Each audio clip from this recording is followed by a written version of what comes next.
Thank you. Any questions in the room? To start with... About to say, am I that intimidating? So here, gentleman in the front row, please. Hello, thank you. I'm Andrés Gil with El Diario, Spanish media. I would like to ask you a couple of questions regarding Spain. In your report, you say that the government has acknowledged 18 cases of 65 that includes the Catalan gate. What are the rest of cases? What do you think that happens? Who is responsible for the rest of this spy? And also you include the matter of Morocco. And do you have any other I don't know, any other information or any other of the actions of the Moroccan government regarding the spy of the Spanish authorities? Thank you. No, well, to begin with, I repeat what I said at the start. The only ones who can provide us with proof are the governments. But the governments say we're not accountable. You know, nobody can ask us any questions. So if they consider that some assumptions are wrong, then they will have to provide us with the material. And I think even, you know, there are even ways of doing so under condition of confidentiality. We have the arrangements to do that. With regard to spying by third countries, I have to say that we have not looked at that very much because it's, you know, we cannot regulate the Moroccan government. Any third country. This is also the problem with spyware. You can do this from anywhere in the world. So that's difficult to control. So we focus on what the European governments are doing, what the European Union is doing. So we have no proof that it was the Moroccan government, but this is what, you know, what we hear or what is suggested by the Spanish and the French government. All right, next we have someone. Hi, I'm Dani Rovirosa from the Spanish news agency EFE. It's also some questions on Spain. Under your report, there's a sentence, it has surprised me. You say Spain, it's probably the first country of the European Union to have contracted the Pegasus. But there's a link to a media article. So, I mean, how can you be able to put that in the report if you don't have the information of the government? So will you still maintain it in the final report? Also on the mission to Spain, do you think it will be finally possible to go there? And in general views about the report, I mean, if you say you don't have too much information of public authorities, why should we assume that it's a valid report? Because there are maybe only assumptions. Well, to start with the second question about the mission, I very much hope that we will have a majority in the PEGA committee to travel to Spain. As to the assumptions and the facts, again, I would be very grateful for factual information by the government. But you cannot say, we refuse to give you information, but you're not allowed to look at anything else. I mean, what are we supposed to do? Remain quiet and blind? And I think there are, that's why I made the comparison with the jigsaw puzzle. If you have a jigsaw puzzle of 1,000 pieces, 100 pieces are missing, you can still pretty much see what's going on.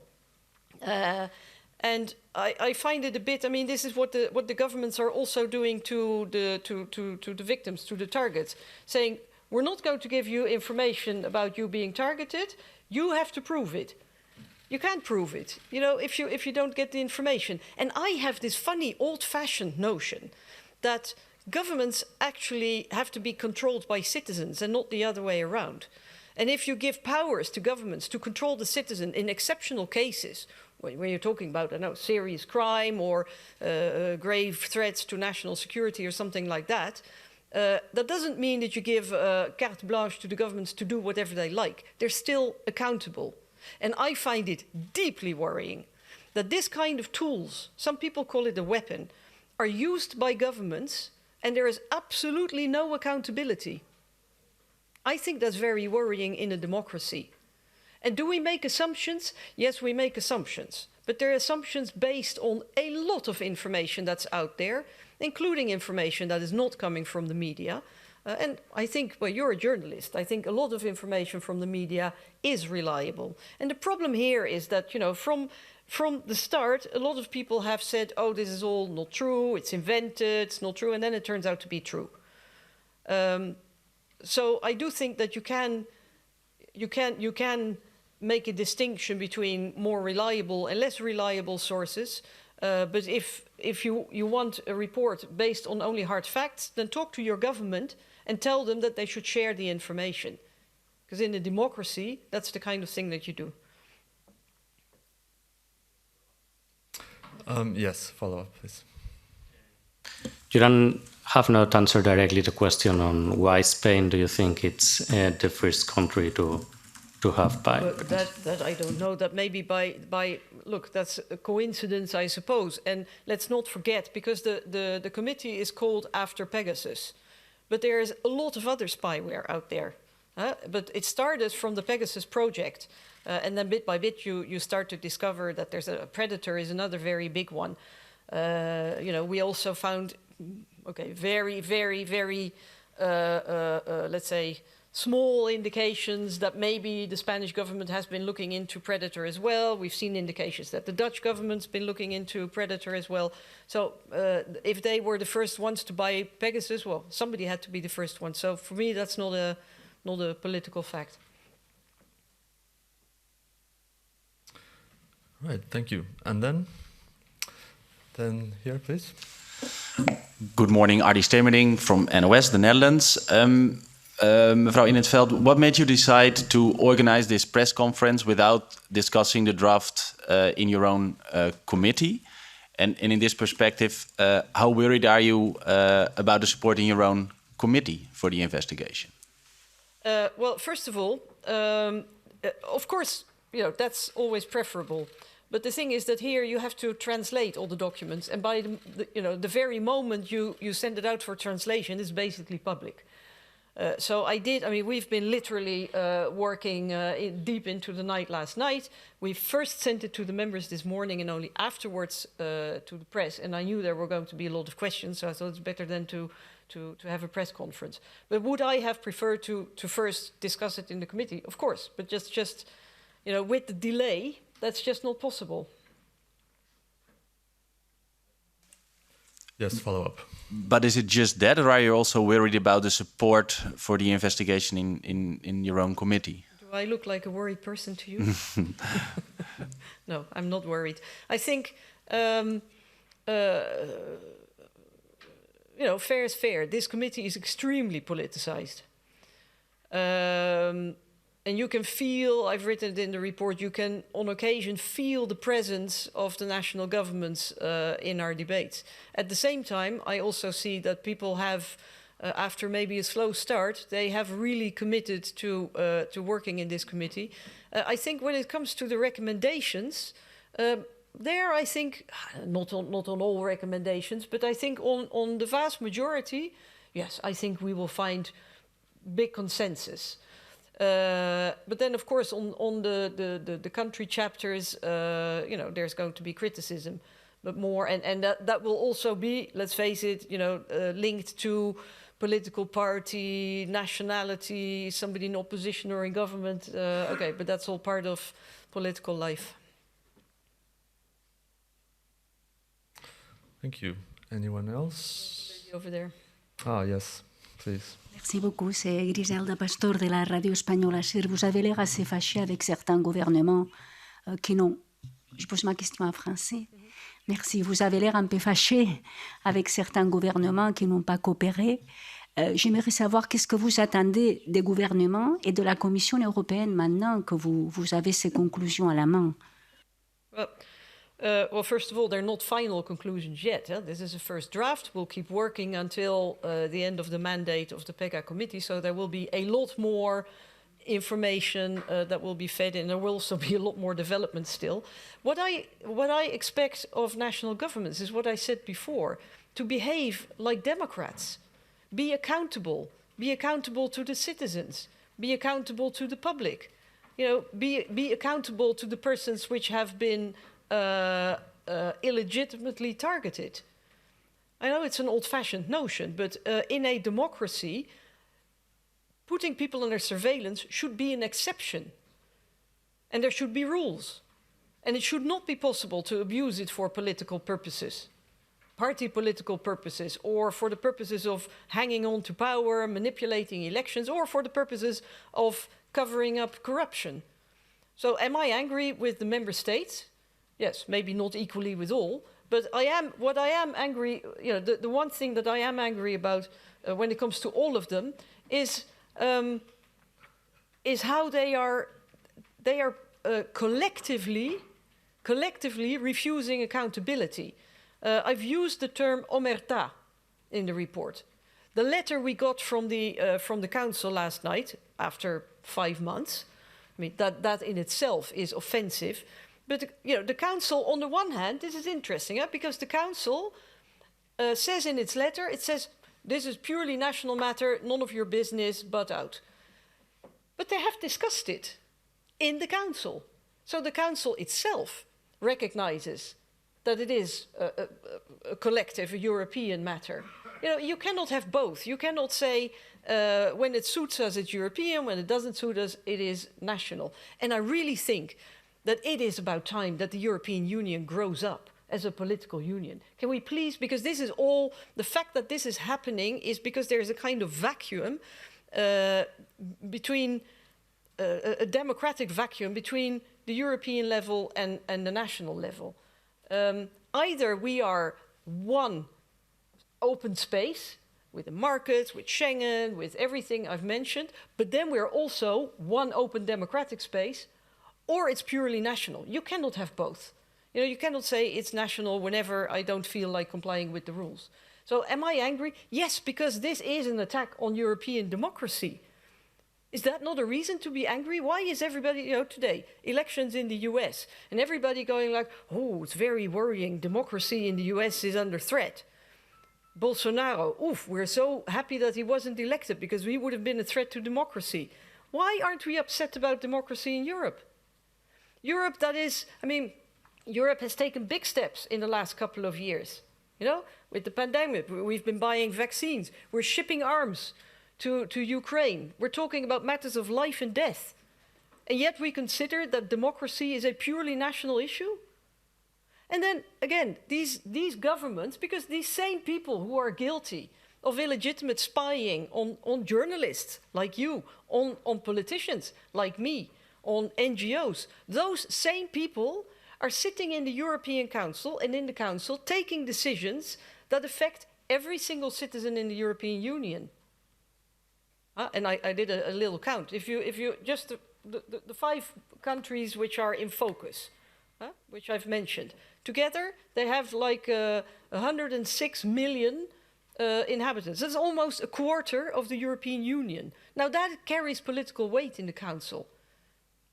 Haven't we got reason to be worried about democracy? I think we do. Thank you. And now we still have time for a few questions, and I'm going to give the floor to someone online for a change, if the people don't mind. George Syriopoulos, please.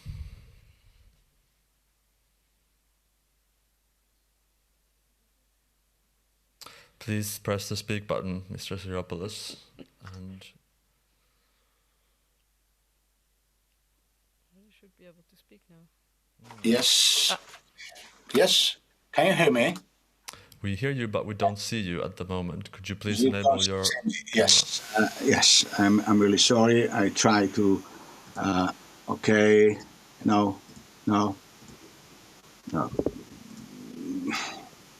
I don't know what and why. You can accept my questions without singing. That's fine. Yes. Okay, thank you. I'm George Siriopoulos for ERT-TV Greece, and I have a couple of questions. Ms. In Veld, you mentioned the possibility of an attack against the Republic with the use of spyware by external actors. Are you considering this possibility for Greece? And since you mentioned the necessity of reliable sources, what are the most reliable sources from the member states in your research, and especially in Greece? My second question is that the Greek newspaper Documento, after your visit to Greece, multiplies the victims of surveillance. A judicial investigation has been launched for this publication. Will you await the outcome of this judicial inquiry before writing your final opinion, your final report about Greece? Are you planning a new trip to Greece, or will you invite the journalist who makes the revelations to speak to your committee, thereby accepting that the report is true without so far being verified? And if I can, I have a last question. Is there agreement among the members of the PEGA committee as to the conclusion about the findings in Greece, or are there different opinions? And of course, it could be useful to know the legal weight of this finding so that we know whether punitive actions will follow or actively contribute to limiting the use of spyware in Europe. Thank you. Okay, well, that's a lot of questions. To begin with, the mandate of the inquiry committee runs until March, possibly until June. So no, this is only the picture of the situation at the moment, and we will continue our inquiry. That's obvious. As I said, in many cases we had to rely on sources other than government information, simply because governments refuse to share information with us. When it comes to Greece, I would think that there are a couple of things that the authorities can do. I understand it is in the discretion of the Prime Minister to lift the confidentiality on the cases of, let's say, legal interception, in particular of Mr. Androulakis and Mr. Koukakis. He could do that. He could shed light on that matter. The parliamentary, or the Parliament could decide to lift confidentiality on the papers of the inquiry committee. So I think there's already a lot of information out there, official information that could be shared. So I don't know if by the time that we conclude our work, the inquiry in Greece will have been concluded. I don't know that. There's still, well, 4 to 7 months to go. But I also think that, you know, this didn't... I mean, the revelations by Documento last weekend weren't the first revelations. This has been going on for a while. There have been complaints already last year. So I think the authorities, you know, could have shown a slightly bigger sense of urgency in investigating. So I hope that now there is, I understand, an investigation by the general prosecutor, and I hope that will be done quickly. The problem is also, when you're talking about facts, one thing that struck me was that there has been an inquiry or an investigation into Intellexa that consisted of a visit to the offices of Intellexa. They have, if I understand correctly, verified 1 year of the accounts of Intellexa. They have not confiscated servers, computers, the administration. People have not been brought in for questioning. I imagine that by now, any evidence that existed has disappeared. So isn't it a bit strange to say, well, the European Parliament has to rely on, you know, public sources, if on the other hand, the authorities go out of their way to make sure the evidence is not available anymore? And to be frank, this Parliament should have full powers of inquiry. We should have the right to summons people, to hear them under oath, and to get access to confidential documents. But we don't have those powers right now. And I'm actually quite proud that this Parliament is doing this inquiry with all the limited means that we have. And the fact that we're using public sources doesn't mean that the conclusions we draw are false. It only means that we can probably not prove it in court. It doesn't mean that it's not true. And I think there are enough pieces of the puzzle available by now to show there's a problem. And if I understand correctly, but correct me if I'm wrong, I understand that Mr. Mitsotakis has not denied the existence, the veracity of the list of 33, and there may be more to follow. He just says that the government had nothing to do with it, that it was an external actor. Well, we'll see. Doesn't, you know, it is not a very plausible hypothesis, I think. But let's see what comes out of the investigations. But on the one hand, I understand the criticism and the frustration that we share about the non-availability of hard evidence. At the same time, I think that if you read the report and if you see how the different dots that we have connected, it does show a picture that's very, very difficult to deny. And I think it should be, let's say, an encouragement for the governments and the authorities to investigate. It should be a reason for them to allow parliamentary inquiries to be set up and not blocked and stonewalled. It should encourage governments to launch a police investigation. It should encourage governments to let Europol in and help the investigation. So rather than criticizing the European Parliament for at least trying to do something where the national governments are not doing it, I would say talk to the national governments and tell them to do their democratic duty. Thank you. We are now exceeding our time slot and relying on the goodwill of our interpreters, so we have time for one more question. Mahia Psaha, please, online. Thank you. I hope you can hear me and see me, maybe. I'm Maria Psara from the Greek newspaper Efsin, Efemerides Stakton. So I have 1.5 questions. Connecting the dots in Greece, how convinced are you that the Greek government is behind the surveillance? And how close was this system to the Prime Minister? And secondly, I read in your draft report that there are evidently politically motivated use of spyware. So I suppose that you don't share the government's argument that external actors or private citizens did the surveillance. Am I right? Thank you. Well, have we got a smoking gun? No, we don't. But let's look at what we do know. We do know that spyware is sold mainly to governments. It is occasionally sold to individuals, but they have to be very, very rich because the stuff is incredibly expensive.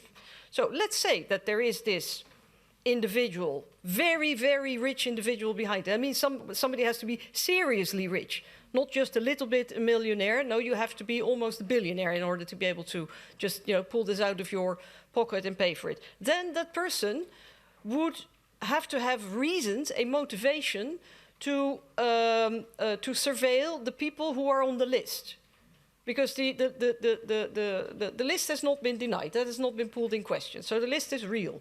So who would, we have to do a little bit of detective work here. Who would have the motive, the means, and the opportunity? Now look at the names on the list. It's clearly a political list. So who would have an interest? Which individual would have the money and the interest of surveilling these particular people? Then another element is that some of these people have also been under, let's say, official surveillance that has been recognized by the government. So is that a coincidence then that these people are also on the list? I mean, by way of elimination, you can sort of tick certain hypotheses off the list. And then, the hypothesis that I've heard of an individual or an outsider doesn't strike me as particularly plausible, to be honest. But again, unless we get access to confidential information, we will not find a smoking gun. Thank you. And I'm afraid that concludes our press conference today, but thank you very much for everyone who was able to join us. Thank you and have a good afternoon. Thank you.